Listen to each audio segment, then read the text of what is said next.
This show contains spoilers and adult language. Listener discretion is advised. Movies with Ron, movies with Ron. Hell yeah, motherfucker. Movies with Ron. Y'all know Michelle Yeoh, Yes. actress, Crouching Tiger, Hidden Dragon. Oh, yeah. Mm-hmm. Tomorrow Never Dies. Nowadays you can see her on Star Trek Discovery. Yeah. She was once married to a man named Dixon Poon. Huh.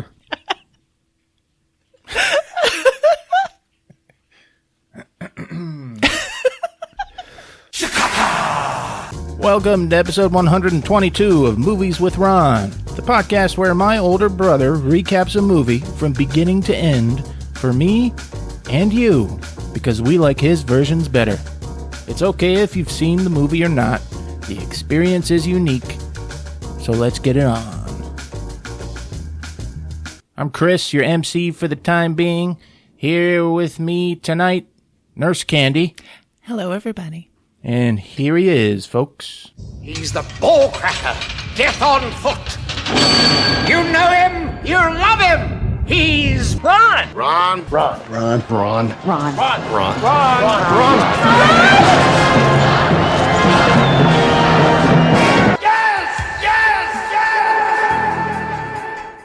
Hey, Ron, how's it going on this dark and stormy night? Might hear some rain in the background. Mm-hmm. Just like the old days. Mm-hmm. Anyway, it's okay. Hey, you remember when we used to fucking... Nope. We used to drink Fireball and talk about it like Yeah. every episode. Yeah. We were sponsor hunting. You know what rhymes with Fireball? Total Recall. From 2012. It's Total Recall, folks. Oh, God. No, it's the 1990 version. You know, I rewatched this, and it seems like damn near the perfect movie. It is. Oh, man. Isn't it? Yeah. See, I wrote down, dumb title, dumb poster. But they're still fucking amazing. Yeah. When you really look at the poster, it's just Blue Arnold face Yeah. Yep. and a little thing in the background.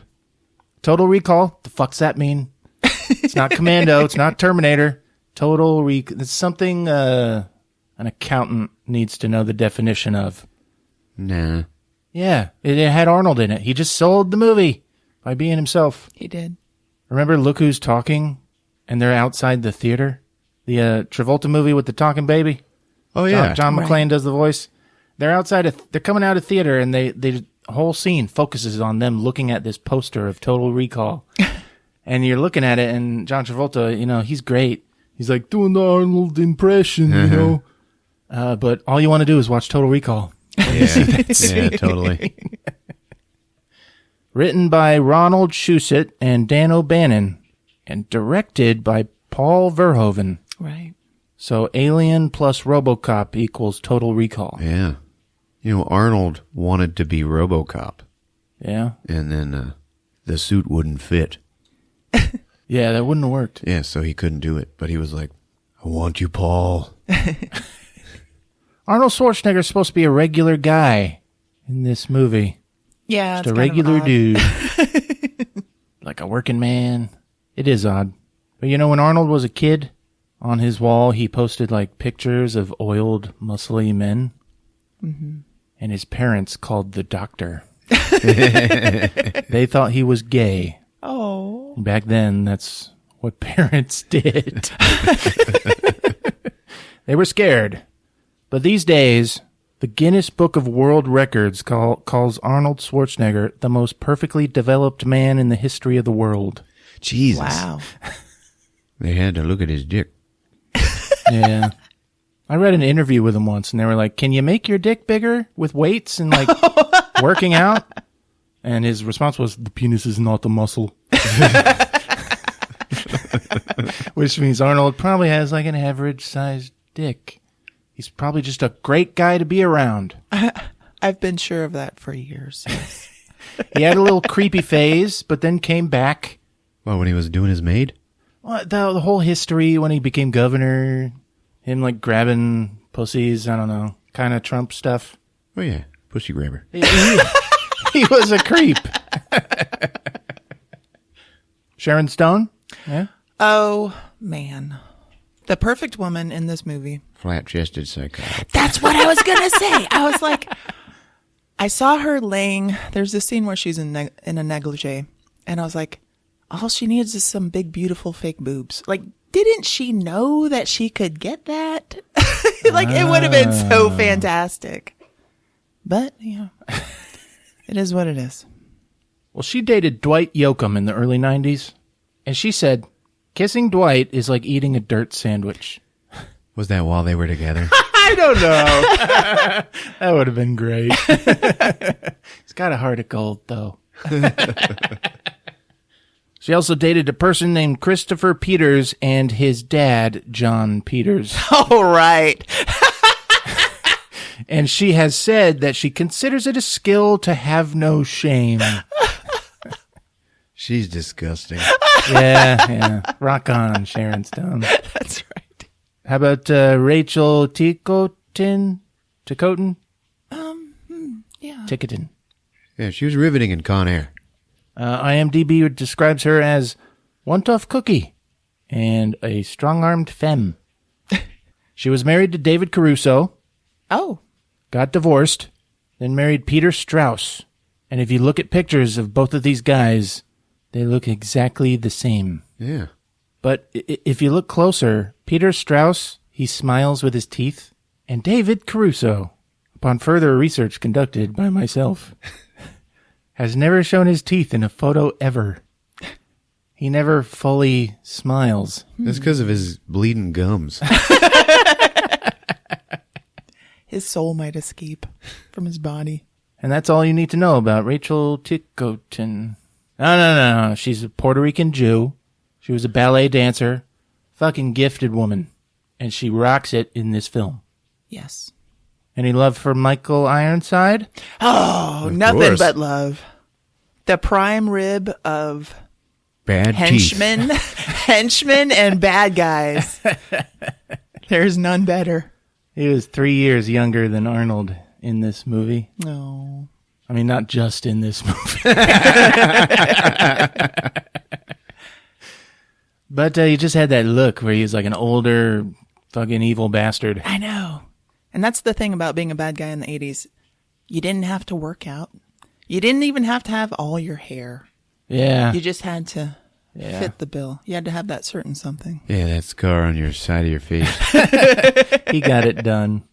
He got thyroid and prostate cancer Oh. and beat them both. Whoa. So he literally has Ironsides. And then they made him a sandwich.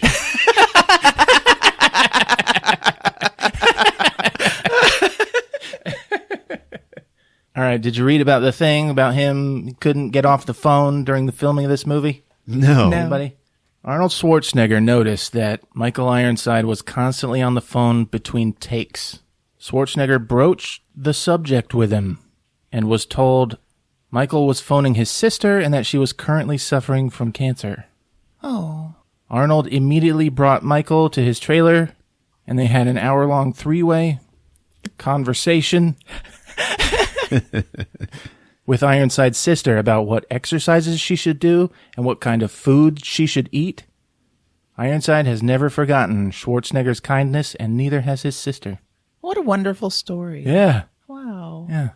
I think I talked about the food poisoning or the water. They filmed it in Mexico City. Oh. They all got sick, Oh, God. Yeah, they all The got whole cast and Montezuma's crew. revenge. Wow. except Arnold, who had all his food catered from the U.S.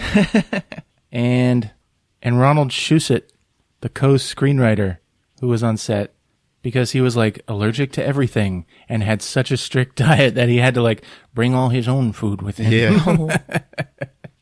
But the greatest thing about this movie was Arnold was in love with the film's weirdness. He was like, I've never done anything like this. They made the film. Yeah, he wanted this movie bad. Oh, yeah. He saw all the trailers and he was like, there's no weird shit in it. Yeah. Yeah, he went to the marketing team and made them change everything. Wow. Yeah. Should have made him change the poster. Well, the poster was fine. It had his face on it. Michael Iron Tits. Oh, man, I had a crush on him when I was a little girl. I don't even know why. Michael Ironside? Was it like his evilness? What is it? Yeah, what was that? Probably. He's like, I saw His him in lecherous Scanners, look? and I never went back. I want him to abuse me.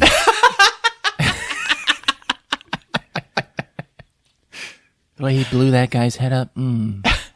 Highlander 2. That long hair. It was just like, I don't know, that pronounced masculinity, his deep masculine voice. I don't know. Chicks dig that. So Yeah. that's all I got. How about the 3 tits? Everybody loves 3 tits. Everybody does. There's that part where the cab driver is fondling them. Yeah. Like, she just lets anybody touch them who wants Yeah. to touch them. Yeah, I know. Come on. Maybe she was his wife. She was a sex worker, you know? Economy on Mars has to, like, run somehow. I got a wife and 3 kids to feed. One for each tit. No, but seriously, 1 to suck on and 2 to hold on to. I was just going to ask, what are you going to do with 3 tits? That makes perfect sense. My question has been answered. You put 2 dicks between them.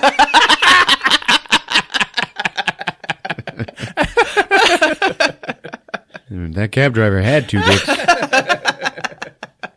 Baby, you make me wish I had 2 dicks. Did you watch Total Recall?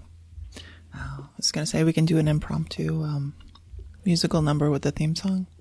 Oh, Dun, Jesus. Dun, dun, dun, dun, dun, dun, dun. The fucking themes. It was great. It goes like, check it this was out, man. fantastic. I got a story about Candy and the theme song. What? We were kids. Okay. And just watching Total Recall one day. We used to watch this movie all the time. And the opening music is da dum da dum da dum da da dum da dum da dum. And Candy, we're I don't know, maybe 10 years old. Yeah. She's just like, hey, look at this. And she stands up and does this like humping dance Oh, Lord. and acting like she's jacking off That her own 3-foot dick with both hands, like bang, dum, bang, dum, bang, dum, bang, bang. And I was just sitting there on the couch, like, yeah, okay, it's pretty good, yeah. Yeah, you made up something good. And I swear to God, I watched this movie for this show, and as soon as that came on, that's all I could think about. that happened. That is not true. That is so true. Oh, God. Nurse Candy. We were so terrible. Oh my God, watch this. But what a great theme song. This movie was actually widely criticized for having no theme music. Yeah. And then, I guess the composer, Jerry Goldsmith, was like, yes, it does. You just don't walk out of the theater whistling it, you know. It just doesn't have a very memorable theme. He defended his art Good. with that. I thought it was great. Did anybody see the 2012 version? Because No, I don't I've still never even- seen it. I yeah. refuse. Yeah. I've seen bits and pieces. It's just Minority Report. That's what it looks like. With what's his name instead of what's his Yeah. name. Now, Hellboy getting an R rating made the news. So today, things like that are actually fucking newsworthy. But I go back and I watch Total Recall. Full of blood, full of gore. Yeah. Every other word is shit and fuck. It was just like no holds barred. Yeah. They didn't care. It didn't matter. Yeah. So fantastic. We all saw it too. I know. Like, that was the great frontier of going to movies, because it's got Arnold Schwarzenegger in it, so everyone's going to bring the family. I know. You know, everyone went to see Total Recall. It was really popular. I have this memory of watching the 1989 Nickelodeon Kids' Choice Awards, and they gave Arnold an award for something, best actor, famous actor, or whatever. But he couldn't be there to accept it, so they just showed a video of him talking and thanking everybody for the award, and He was like, I'm so sorry that I can't be there to accept it, but right now I am busy filming a movie called Total Revenge. Oh, And I don't know if that actually happened or not, or if it's some kind of Mandela effect. You know, but that's what I remember him saying, but I can't find it online anywhere. Well, all right, folks. Get your asses to Mars. Because it's Total Revenge on Movies with Ron. It's showtime.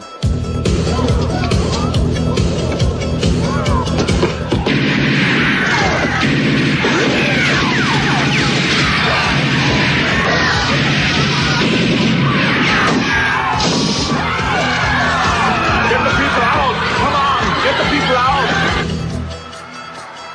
Bam, doom, bam, doom, bam, doom, bam. oh yeah. Come on. Yeah, candy like that. Here we go. The opening credits take like 20 minutes. That's Total Recall, baby. With Bobby Moynihan. All right, so we're on Mars, and a couple of people in spacesuits climbing a rock together, and they hold hands. They look at each other like, you are the greatest thing that has ever happened. Ah! And then Arnold, because he's one of them, he falls. And he falls down the mountain. And she just stands there watching. Anyway, he hits the bottom and his faceplate breaks open because it's made out of like, nothing glass. And then the Martian atmosphere fucks him in the face. His tongue's bugging out. His eyes bug out like penis heads. I know, it's so great. Yeah, that's Rob Bottin. Fantastic. Yeah, he did the thing. And then, Arnold Schwarzenegger wakes up in bed. Somewhere else. Somewhere else. By the way, do you know where this movie takes place? No. Have you ever thought about that? Like, I'm not talking about on Mars. Right. Like, where does Arnold Schwarzenegger and Sharon Stone live in the beginning of this movie? El Paso, Texas. Oh. 2 Texas movies in a row. You know how we roll. So he's having a nightmare. And Sharon Stone is like, Doug, are you okay? His name is Doug Quaid. Are you okay? Are you okay? Were you dreaming about Mars again? And he's like, yeah. And then she just starts getting all sexified and starts kissing him. Right? She's like, is that better? And Arnold, he's like, mm-hmm. And it's uncomfortable to watch him in sexual situations. I know, it kind of is. Yeah. Because he's like made out of steak. Like, just like, vulnerable, I guess. It like ruins your illusion of him. It's like, she's like, these Martian nightmares you're having, it's an obsession. He's like, yeah, okay. By the way, I don't do Arnold Schwarzenegger's voice, as you well know, but I'll try. She's like, was she there? Who? The brunette you told me about. Oh, Lori. I can't believe you're jealous of a dream. And it's like, Lori. I just love hearing Arnold say names. Back in the old days, Rick would bring that up, like his girlfriend's name in Twins, like, Money. It's not funny, Doug. Who is she? Nobody. What's her name? I don't know. Tell me, Doug. I don't know. And then she starts hitting him. And then it is absolutely nothing to him when a woman hits him. Like he doesn't even move. She's like, it's not funny. You dreamt about her every night. But I'm always back in the morning. Come on, baby. I know. And then he starts the sex. Come on, baby. You know you're the girl of my dreams. And she buys it. Yeah, she does. Because it's Arnold. So then, of course, sex. Ooh. Yeah, it's pleasant.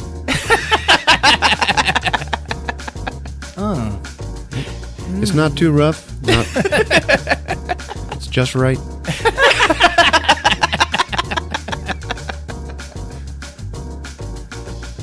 Ooh, now it's Yeah, getting busy. it's still going too. Took a little bit longer than you would think. But we just cut to Arnold making an oatmeal breakfast drink. He's like making himself a shake, but he's like pouring oats into it. Yeah. But when he drinks it, it is absolutely liquefied. I mean, he knows the best shakes. I'm sure he does. Fucking oats and shit. Yeah. Does a body good. On the set, he was like, Quaid would not be drinking this. He would probably put oats in it or something. They got all kinds of weird food sitting around in this apartment that they're in, which comes into play later. Anyway, Doug is watching the news, and we find out that the world, or just the country, is at war between the Northern Bloc and the Southern Bloc. I bet neither of you, but that never even dawned on either of you your whole lives. Yeah, northern and southern. Yeah, I'm from the Northern Bloc. All the way, baby. But it turns out somehow that the entire war effort is hinged on this ore that they mine on Mars. This ore is called Rambonium. And the news is just nothing but people dying. On Mars, the mining operations are being terrorized by a resistance movement. Quato and his so-called Freedom Brigade claimed credit for today's bombing, blah, blah, blah. But Mars administrator Velos Cohagen vowed to keep production going. That's Ronnie Cox, the bad guy from RoboCop. Yeah. Referred to throughout this movie as Cohagen. Lori is like, well, no wonder you're having nightmares. You're always watching the news. And then she turns off the wall TV and turns it on to a mountain view. Like it's their windows. Mm-hmm. He's like, Lori, let's do it. She's like, we just fucking did. He's like, no, let's move to Mars. She's like, what are you, crazy? It's dry, it's ugly, it's boring. Come on, man. And there's terrorism too. No, Cohagen just said, he says it's only a couple of extremists, like 2 or 3. She's like, no. And then he just looks at her like, you bitch. And he turns it back to the news, where again we see Ronnie Cox talking about the lazy mutants that live on Mars. So already you're like, what the hell is going on here? Yeah. So he's giving a press conference and he's talking about, we're going to keep the Rambonium going and not just going to give it away to these lazy mutants. They think they own the planet. So there's mutants on Mars somehow. Mm-hmm. And one reporter says, is it true that you found alien artifacts inside the pyramid mine? And at that point, Arnold and Sharon Stone start talking again, but if you listen carefully, you hear Ronnie Cox say, I wish we had found some nice alien artifacts. I'm not joking, he says that. I wish we had some nice alien artifacts. He's like, our tourism could use a boost. Lori's like, let's take a trip to Saturn. Come on, you'll love that. We can do one of those long space cruises. There's nothing to do but have sex. He's like, not even paying attention to it. I'm late, Lori. I have to go. And he made this giant pitcher of his oatmeal shake. And he took like 2 sips of it and just left. I don't know if she has a job. Yeah.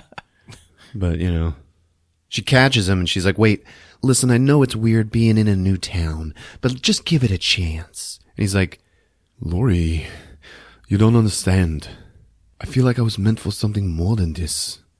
And then he leaves. Oh, fuck. Yeah. When Arnold says that to you, it's not good. And she's just like, So then he walks to work and he takes the metro where he has to walk through the safety zone. You guys know that? The X-ray hallway thing? Remember that? Right, yes. It's this giant screen being manned by 10 guys. And all they do is just sit there and watch skeletons walk by them, just looking for guns. Mm-hmm. Yeah. It was great. On the train, there's an ad on TV.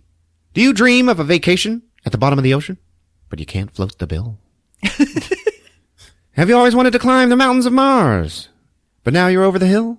And that rhymes. You don't notice it while you're watching the movie.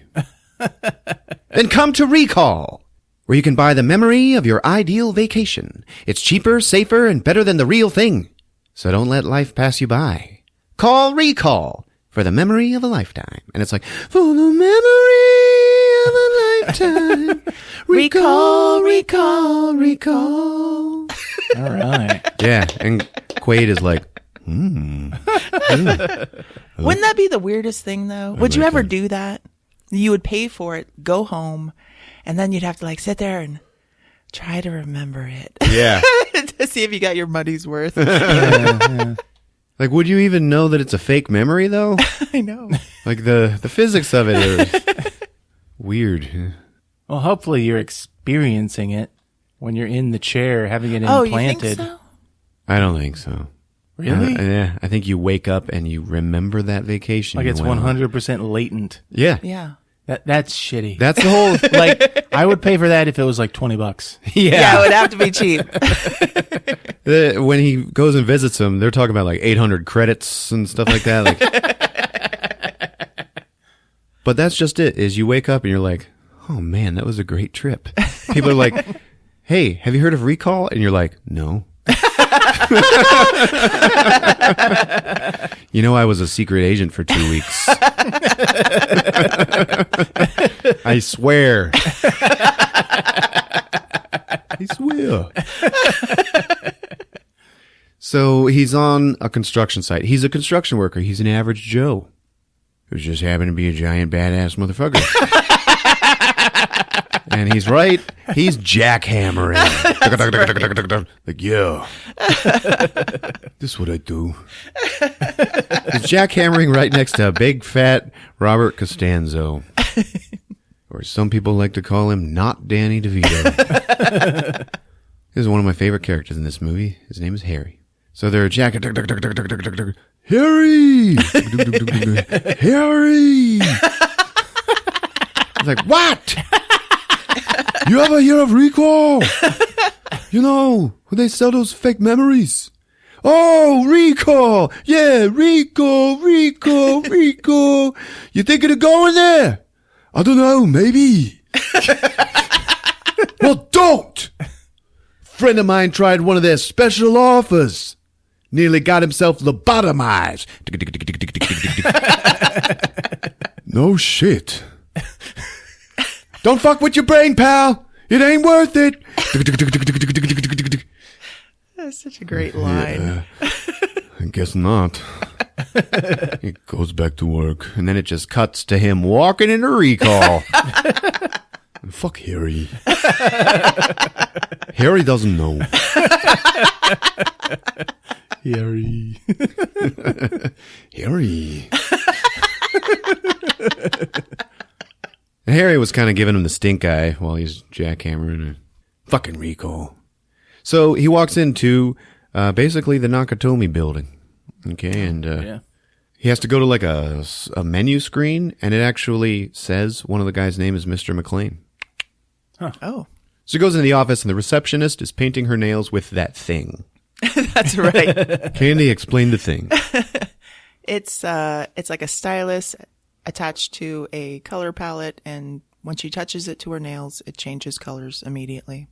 So that's all she does all day is change the color of her nails when she's not talking to people. I also remember as a kid, Candy was like, I love that. So then he meets the sales rep, Bob McClane, baby. Sounds like a cool guy. He was kind of a cool guy Yeah. when he wasn't abusing his employees. Who did he abuse? He went in there and he talks to that chick and he's like, can't you do anything right, you stupid bitch? He's like, use Oh your, my God. use your head, you dumb bitch. Is this the old guy from the commercial? No. Oh. That was Dr. Edgemore. He comes in later. So Bob McClane's like, hey, I hear you're interested in a memory of, Mars. And he's like, oh, yeah. Mars. Is there a problem? Listen, Doug, I think you'll be much happier with one of our Saturn cruises. You know, everyone raves about them. That's the one your wife was talking about. No, Mars. Okay, you're the boss. All right, so the basic 2-week memory package is going to run you 899 credits. And what's in the 2-week package? And it's so weird. I'm like, what's in the 2-week package? You're watching Arnold Schwarzenegger buying a vacation. Nothing but the first class memories, Doug. You get a deluxe suite at the Hilton. You get to see Mount Pyramid, the Grand Canals, and of course, Venusville. Yeah. Oh, yeah. That's where all the sex happens. Yeah, Venusville. That's what I want. But how real does it seem? As real as any memory in your head, Doug. Come on. Don't bullshit me. I'm telling you, your brain will not know the difference. And that's guaranteed, or your money back. What about the guy you lobotomized? Did he get a refund? Oh, okay. You know about that. He's like, well, first of all, yes. But you're talking ancient history, Doug. Nowadays, traveling Recall is safer than getting on any rocket, okay? When you travel with Recall, everything is perfect. You know, you don't have to deal with getting mugged or raped or, raped again. So, all right. And it just cuts to him like, signing a bunch of papers. So while you're doing that, Doug, let me talk to you about some options. No options. Well, now hang on a second. We got this new thing. It's called the Ego Trip. You can have alternate identities. You know, why travel as a tourist when you can go as a playboy or a famous jock or a secret agent? He sees that on the screen. He's like, yeah, that one. How much is that? It's like, oh. And Bob sits down. He's like, let me tantalize you. You're a top operative under deep cover on the most important mission. People are trying to kill you left and right. You meet this beautiful, exotic hooker. And Doug's like, go on. I don't want to spoil it for you, Doug, but you rest assured, when it's over, you get the girl, you kill the bad guys, and you save the entire planet. Now you tell me, isn't that worth a measly 300 credits? And it just cuts to Arnold smiling and laying back in the psycho simulator implant chair. So the doctor walks in. There's a doctor and a tech, and they're the ones who's going to implant the memories. But she has to build his trip. So she's like, you want us to integrate some alien stuff? You know, you watch the news, right? He's like, yeah. She's like making memory cards and throwing them to the tech. And he looks at one and he's like, blue sky on Mars. That's a new one. Are you married? 8 years. You, Sharon Stone. All right, I'm going to ask you some questions to fine-tune your ego program. You answer honestly, you'll enjoy yourself a whole lot more, okay? What is your sexual orientation? And he's like, hetero. And she looks him up and down like, So on the menu, she selects a bunch of women. It's like, so how do you like your women? Blonde, brunette, redhead? And she had already kind of like started to sedate him. So he's like, sleepy. He's like, brunette. Slim, athletic, voluptuous.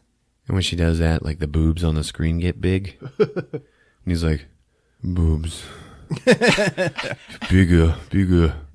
And then it's just like weird science where they're too big. Demure, aggressive, sleazy, be honest. And he's like, sleazy. And it, as an afterthought, he's like, demure. She's like, all right, 41A, Ernie, here we go. He passes out. But as he's falling asleep, he sees on the screen, it's the girl from his Mars dream. Right. Mm-hmm. And then it just cuts to Bob McLean back in his office showing a bunch of videos of all of these naked beefcakes working out to some lady. I know. Like some new client. And he's like, you see all that? Take a look. I was watching this and I was like, what is he trying to sell her? Yeah. I want to know. She's like, I have to suck all of them? And he's like, yep. Mm-hmm. And I don't even get a souvenir. He's like, that's not even true. We'll make you a whole bunch of shit. It's fine. So what do you say? And then the receptionist is like banging on the window like, look, you got to answer your phone, man. It's an emergency. The phones are video phones, by the way. And it's the doctor who was just implanting the memory. She's like, oh, you better get down here, Bob. It looks like we got another schizoid embolism. And the client that he was talking to is like, okay, I'm done. Shit. Bob runs to the lab and he just sees Doug fighting off the tech and the doctor. And he is so red in the face. He is like total steak face. And he's like, get off you. Yeah. You blew my cover. This is the worst where Arnold makes that face. I know. Like he's done it occasionally throughout his career where he's just unaware of how uncanny valley his face can look when he's like stretching it, showing all his teeth, and he's just like full of blood and rage. Untie me! Untie me! They'll be here any minute. They'll kill you all. Mr. Quaid, whoa, man. Come on. You got to calm down, man. And then Quaid like breaks his arm restraint and is like, fucking death choking Bob McClane. He goes, my name is not Quaid. He's like so mad he doesn't even sound like Arnold Schwarzenegger. yeah. She sedates him like another 8 to 10 times. I know. I was like, God, you're going to kill him. She gave him one shot. At the beginning. It didn't start to work. And then she gives him a fucking 7 more in a row. Yeah. Like 7. Yeah, Nurse Candy. Probably also a medication. It's the future. There's a resistance in the future. Like antibiotics. Well, that's just how much of a freight train locomotive he was at that point. Yeah. I wonder if he had a boner. Big one, a big mean one.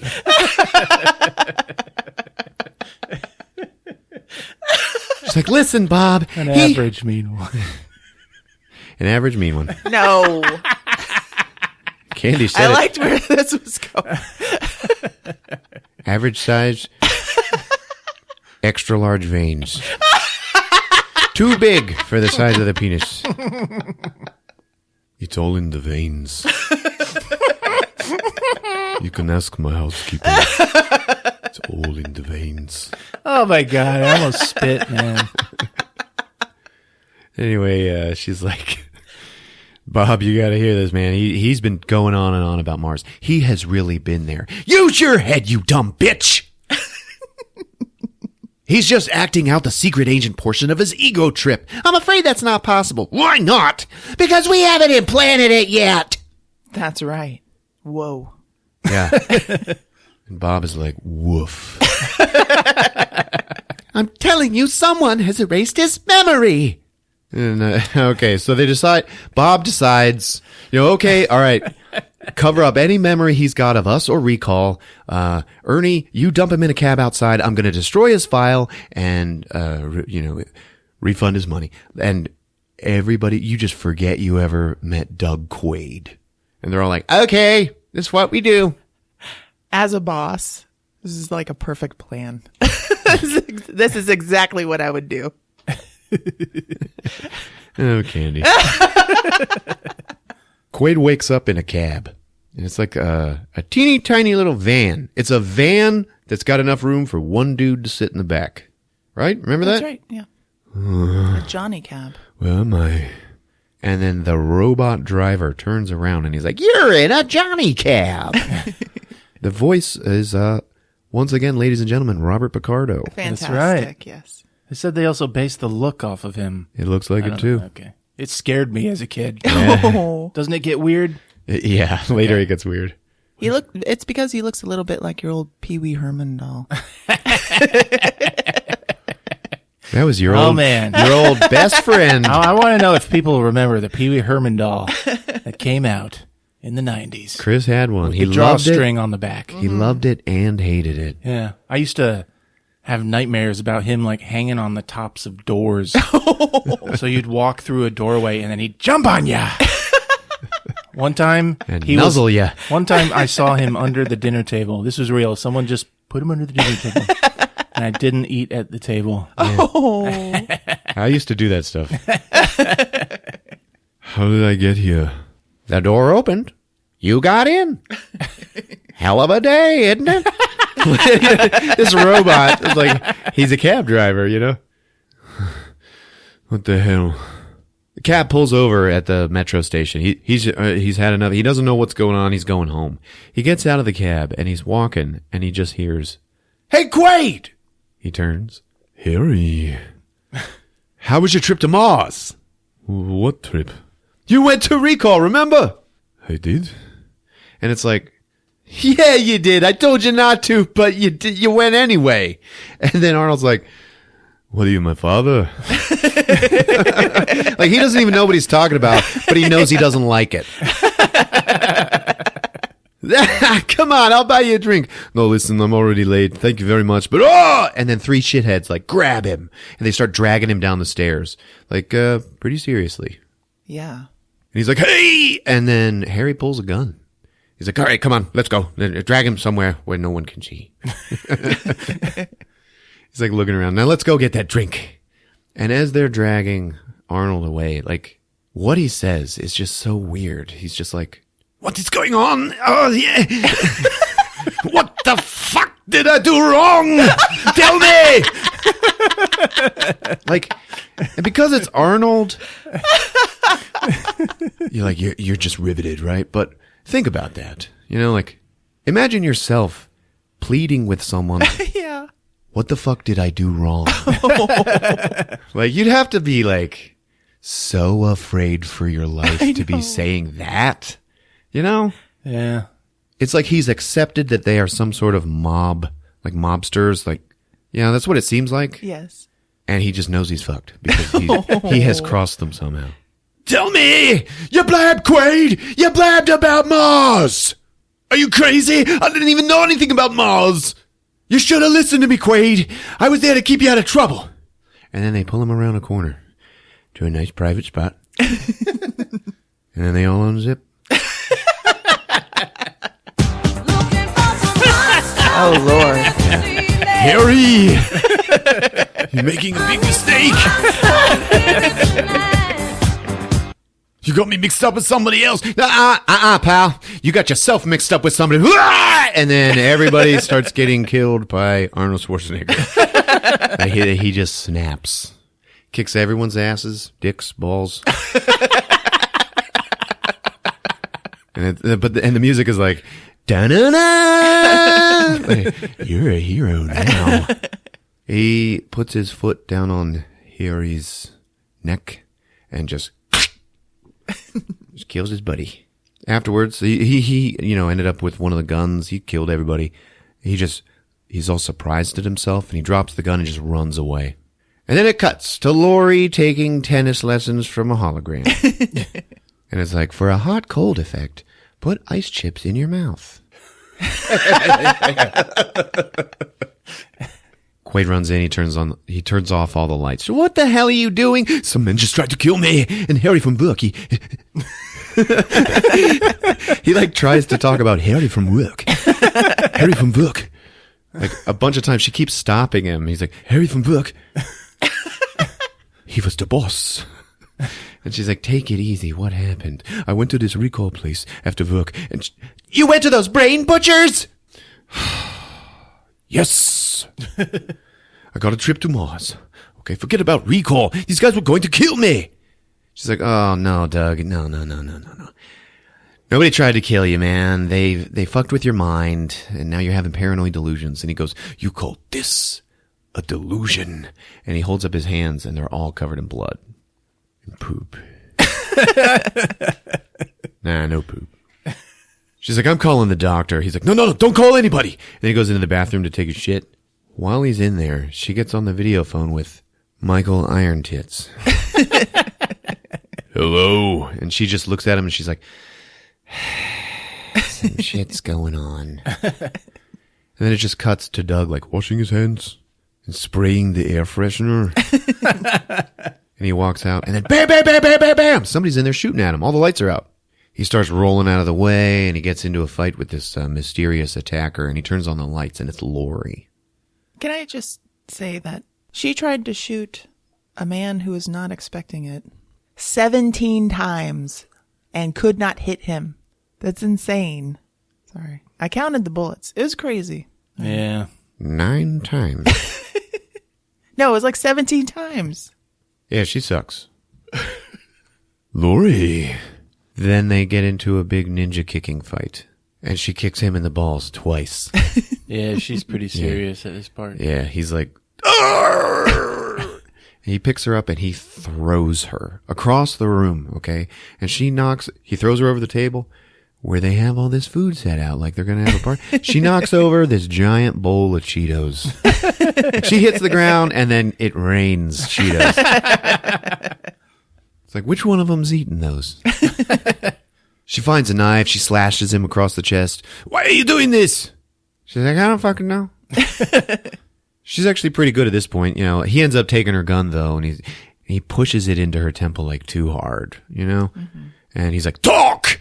He's like, I'm not your wife.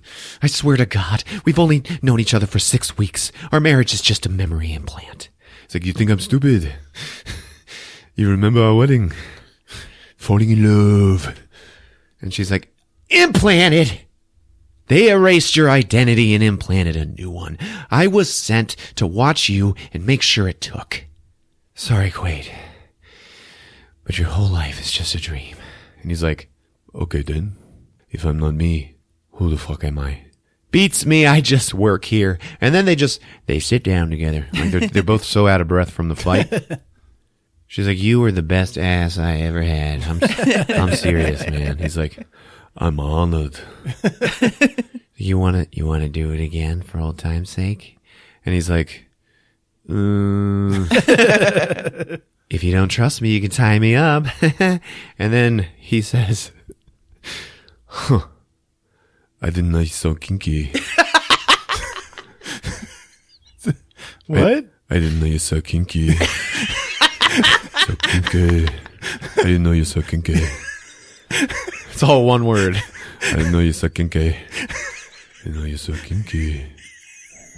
Shut the fuck up. I didn't know you're so kinky. And she goes, maybe it's time you found out. And he's like, maybe this.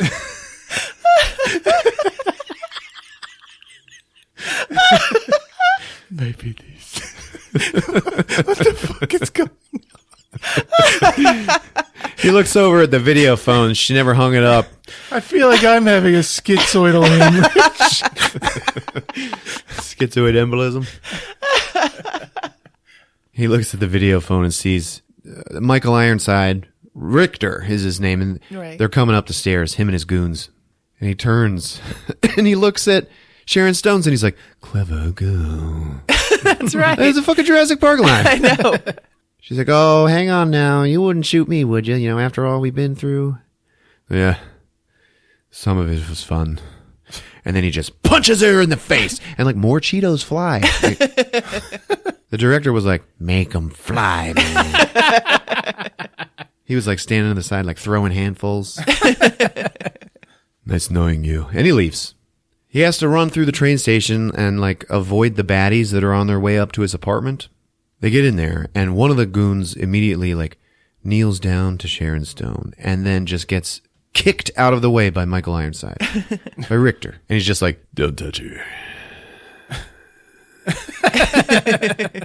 And it's like, oh, okay. Yeah. I get that you like her, man, but geez. Richter has a right-hand man named Helm. Helmet. He's blonde, and he is, you'll remember, he's the guy with the tracker. Right. Right? Mm-hmm. They are able to track Quaid with this little handheld, you know, he's a Game Boy, you know, basically. It's like, he's in the subway, let's go, move it! So they all leave, except Richter, and he kisses Lori, and it's real gross. He's like, pack your stuff. What if they bring him back? Not a chance. So he's running away in the subway, and he goes through the X-ray hallway again. And but this time he's got a gun, like in his ass or something. All you see is a skeleton with a red gun in the butt. And all of these security guards are like, holy shit, he's got a gun. It's all, beam, let's go get him. And they all just get up and enter each side of the hallway. So now there's nobody at the desk. And you just see the skeleton is just like looking to side, to side, to side, and then jumps towards the camera and he comes through it. But as he jumps through this glass, you hear this like they gave it a sound effect. You know? Remember that? Yeah. It's good stuff. Sound effect. Richter and Helmet are chasing him as well with their goons, and they end up finding him on the escalator. Okay. The subway is full of people. Quaid is just a face in a crowd, and they just open fire, like automatic weapons shooting at this guy. Mm-hmm. And so many innocent people get killed. One lucky man is right in front of Quaid. He gets shot like 3 or 4 times, and Quaid simply catches him before he falls over, and then uses him as a human shield. And this guy gets shot like 500 times. Ugh. And then Quaid just throws him at Richter and Helmet. Finally, Quaid jumps onto a train and gets away. As it's pulling away, they just open fire into the windows. They kill all these people, just trying to hit Quaid. The train pulls away. All these people are dead in the train, and everybody else is like panicking and screaming. And Quaid is just like, oh, wow, you know, like, I don't know. I don't know what happened. What's wrong? And he looks over at the TV. It's playing another ad, and it's like, don't go for fake implants. Experience space travel the old-fashioned way on a real, live holiday you can afford. And he's just like, yes, I wish I had done that, you know. Things in LA, I don't know. Regretting decision. And then this funny-ass part happens. Richter and Helmet are walking away, and Richter's like, I want that fucker dead. And Helmet's like, I don't blame you, man. I wouldn't want a guy like Quaid porking my old lady. And then Richter just turns to him real quick. He's like, you saying she likes it? Oh, no. I'm sure she hated every minute of it. He trying to get punched in the face. They were getting into a car at the time, so he was on the other side. I'm sure she loved it, hated it, you know. And Richter's just like, And he gets a call from Cohagen, Velos Cohagen, on Mars. What the fuck is going on down there? I'm trying to neutralize a traitor, sir. If I wanted him dead, you moron, I wouldn't have dumped him on Earth. He knows too much. Lori says he can't remember jack shit. That's now. In an hour, he could have total recall. Shit. There you have it. And then the credits roll. Dun-dun-dun. I want him alive for reimplantation. You got that? I want him back in place with Lori. And then Richter is like, he's like, I'm sorry. And he starts turning dials on the car phone. He's like fuzzing out the video. He's like, I'm losing you, sir. I've got sunspots. Like, Richter, you bastard. They start tracking Quaid again. We should have killed Quaid on Mars. So they speed off, and Quaid is he's still running. He's trying to blend in with the crowd, you know. Got blood, you know, like all over him. And he's like, what do I do? He's looking around. He turns and sees the Hotel Ritz. Yeah, this is a ghetto Ritz, though. Mm-hmm. So he goes and gets a room. It's a shithole. But I'd live there, you know. It's like hanging out, looking around. Okay, you know, it's not too bad. And then the video phone rings. He answers it, and it's this handsome dude. Good old Michael LaGuardia. Look him up if you want to waste some time. And he just says, if you want to live, don't hang up. What do you want? They got you bugged, all right? I'll be busting down your door in about 3 minutes unless you do exactly what I say. And then Arnold just starts feeling on his body. Don't bother searching. It's in your skull. Who are you? Never mind. Wet a towel and wrap it around your head. That'll muffle the signal. It'll buy you some time. The towel head Arnold. So Quaid, he does. He wets a towel in the sink, and he wraps it around his head. And he does a bang-up job. It looks amazing. Yes. My entire life long, I have never been able to duplicate it. And God knows I've tried. So I think the key is in, like, what size towel it is. So it's basically Arnold Schwarzenegger in a turban. You know? Right. He looks great. Right then, Richter and Helm are like, shit, I lost him! Find him! On the phone, the handsome dude is like, hurry up, you look beautiful. Now go to the window. You see me down here at the, fucking phone booth? Yeah. All right, here's the suitcase, the one you gave me. I gave you? I'm going to set it here. You come and get it and keep moving. Wait! Who are you? We were buddies in the agency back on Mars. You asked me if you disappeared to come and find you, so here I am. Goodbye. And it's like, I like that guy. Yeah, he's probably on an even greater adventure than Arnold at this point, but it's like all in a day's work to him. Yeah. Wait, what was I doing on Mars? Damn. He hung up. So he goes out to get the suitcase, all right? And this is like me and Chris's favorite moment, like as kids. He goes and he is almost there to pick it up when some random lady walking by. She doesn't even like stop. She just walks up, picks it up, and keeps going. Excuse me, ma'am, but this is mine. She's like, I don't see your name on it. Someone left it for me. Go find your own bag. And they're like kind of fighting over it. It's like, excuse me, ma'am, but I need it. And he rips it out of her hand. And she just goes, fuck you, you asshole. And he's already running away, but he turns around and like bows. Whatever. It's such a great part. Yeah. Fuck you, you asshole. You fargin' asshole. Richter and Helmet are driving around and they're like, son of a bit. He's got to be around here somewhere. And then Richter just sees him. And he goes, that guy there. They pull up to him and Arnold like bends down to look in the car. And they all make eye contact. And he's like, oh shit. And he just runs. And he jumps into a Johnny cab. Good evening. Where can I take you tonight?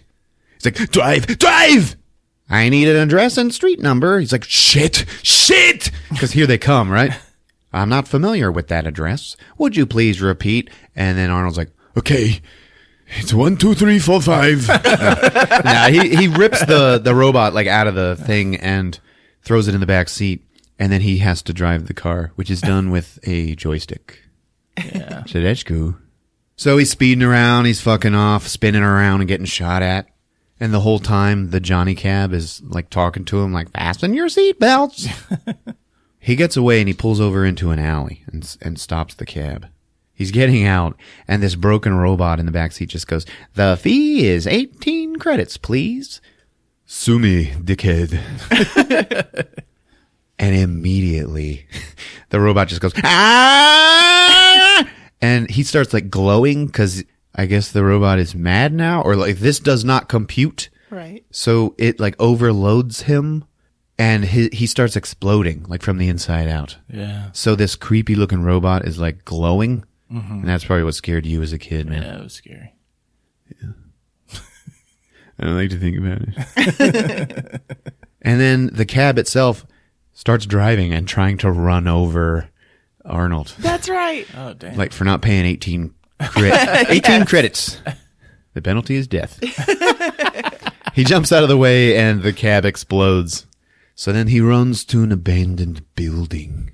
And he opens a suitcase, and the first thing he pulls out, baby, is lots of red money. It's Martian dollars, and he's got a shit ton. He's going to make it rain up in Venusville. So he fans through more stuff. He finds some fake IDs, James Brubaker or whatever. And he also pulls out this weird surgical gun thing. You guys remember that? Mm-hmm. Oh, yes. Dildonic exasperator. Pulls out a cool watch. It's a little too big to be a watch. But, he turns it on, and then immediately he sees somebody in the shadows. And he like, whoa, freaks out and runs. Pulls out his gun, and then he goes to hunt this person, and he even shoots at him, and nothing happens. He keeps walking forward, and then the figure walks into the light, and it's him. And then it starts glitching, and he realizes it's just a holographic copy of himself. That's what the wrist thing does. Oh. Yeah. Yeah, I got it. I've seen it. Everybody's seen this movie. Why are you doing this one? Yeah, it's a hologram. So he's like, oh, okay. And then he pulls out a big old laptop computer. And for the eagle-eyed viewers, everybody's watching this laptop computer, but if you look at the suitcase, you see a little bit of yellow cloth hanging out.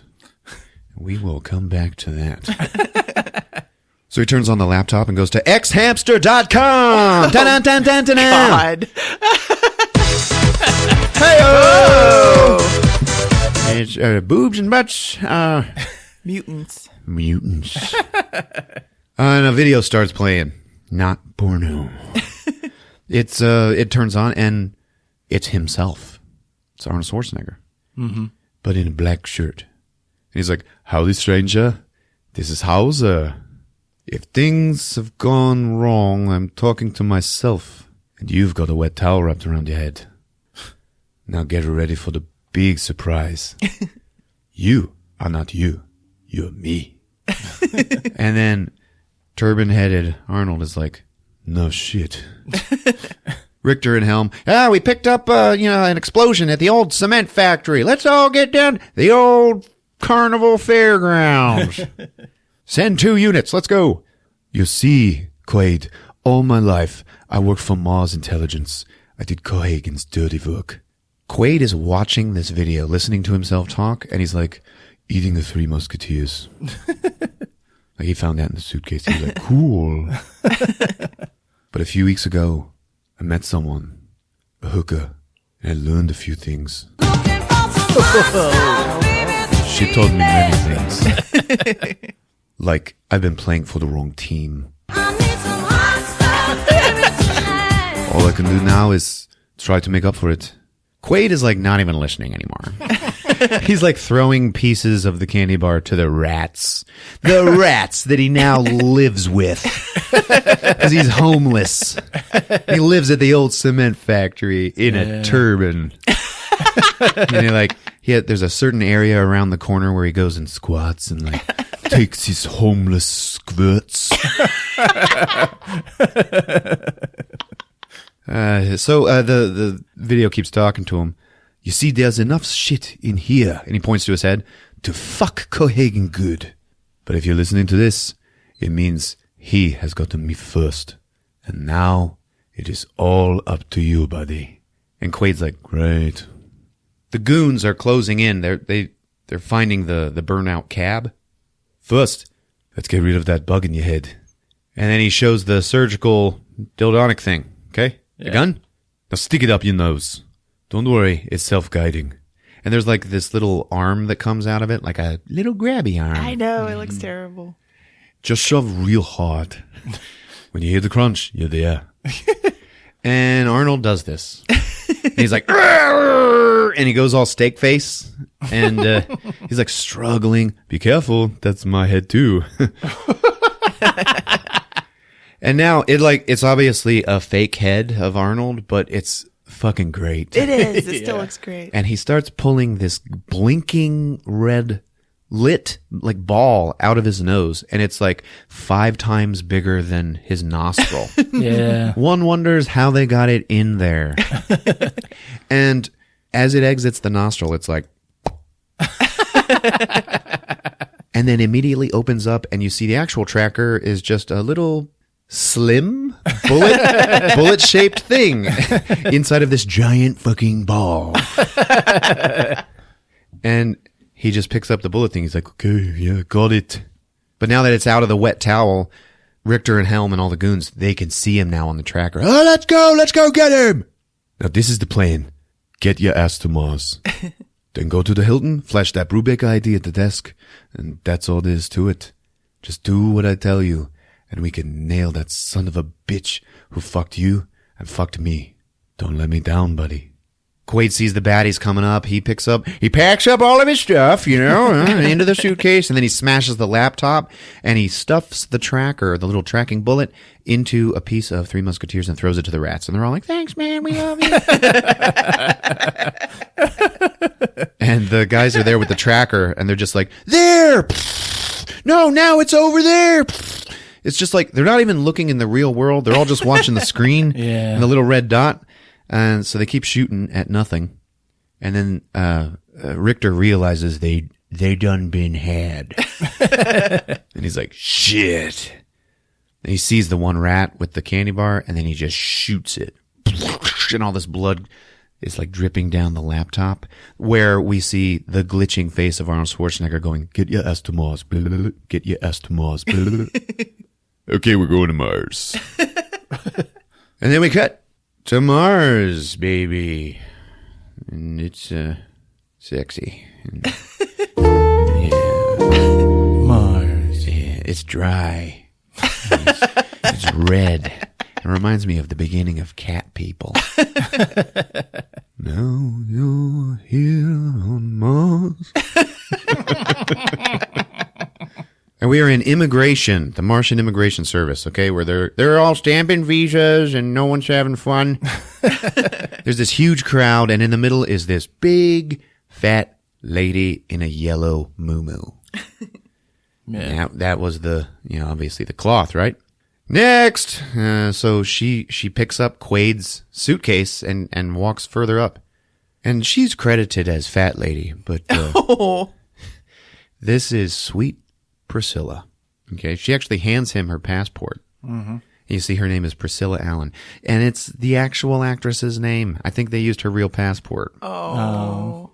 And then she turns and watches Richter and Helmet get off of the same spaceship. Like they were there, they were all together on the same ship the whole time. Oh. Really? Oh, yeah.